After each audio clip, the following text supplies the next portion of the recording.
La Turquie, ses kebabs, ses loukoums et ses problèmes de surpoids.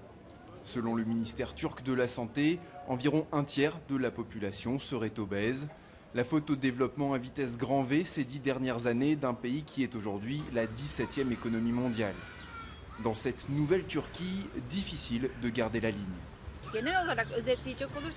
D'une manière générale, la multiplication des fast-foods, l'augmentation de la charge de travail et les limites de temps qui pèsent sur la vie des gens ont abouti à une sorte de négligence des habitudes alimentaires qui a entraîné des problèmes de surpoids et l'obésité est devenue un enjeu.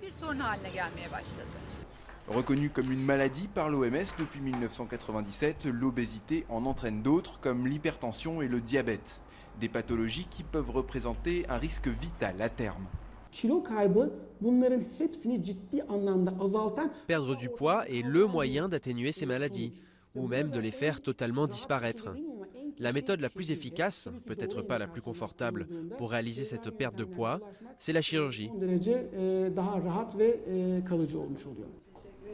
Cette patiente vient de subir une gastrectomie partielle, l'ablation de plus de 2 tiers de son estomac. Elle pesait 147 kilos et après avoir essayé le sport et les médicaments, elle a choisi la chirurgie pour changer son état physique, mais pas seulement. Je n'avais pas de maladie, c'était plutôt une pression psychologique.